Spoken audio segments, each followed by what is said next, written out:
One question that I see frequently asked by people is why there's no revolution in Russia against Putin or in Belarus against Lukashenko. Well, there's no straightforward explanation for that, but I would say that both Putin and Lukashenko, they learned a lot from some recent revolutions that took place mostly in Europe. They dread to end up like Ceausescu in Romania. That's the thing that haunts them. But they also learned what happened specifically in Ukraine with the Maidan Revolution and others. And they've came up with a formula to stay in power that it's working so far. So it's not that most of the population in Russia or Belarus is happy to have them as leaders. Most of them are neutral, or they have from mild to severe dislike of their rulers.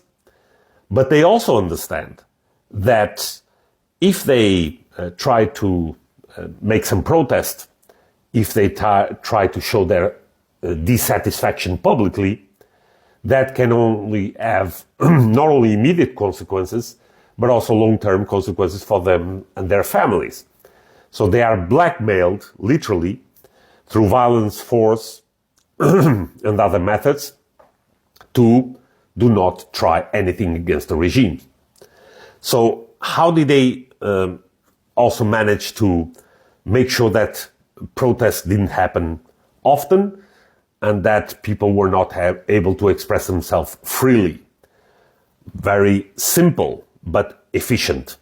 Usually when there is any protest in Russia, Belarus, these are the first guys to show up. That's the OMON riot police. And they are brutal in taking care, in making sure that any protest ends up as soon as possible, and efficiently violent. They use a lot of violence to make sure that the protesters will not try to do it again. Now, this OMON, they are extremely well paid, and they have a myriad of other benefits. The regime makes sure that they are extremely happy and well compensated. Most of these guys, they wouldn't have the ability, so to speak, to do very well in life. I would say that it's not because of their intellect that they are on these type of forces. So supporting the regime makes them have lives that probably they could not even imagine. The same thing applies in Russia for the National Guard, which is a force that was formed exclusively to protect Vladimir Putin. So the taxpayers are somehow paying for a force that is not to serve and protect them, is to protect the leader. And last but not least, you have the armed forces.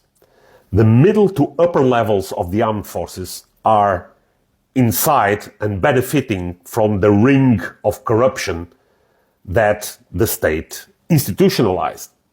So they benefit from a lot of money that goes into their pockets, and that provides them, again, a life that many of them could not even imagine.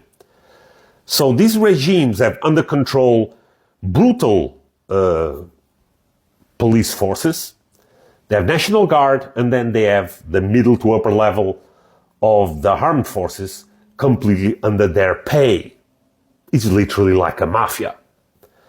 So they are all benefiting from the system, and they want the system to continue because it's for their own personal benefit. They couldn't care less about the population, if they are happy, if they are unhappy, what is their feelings.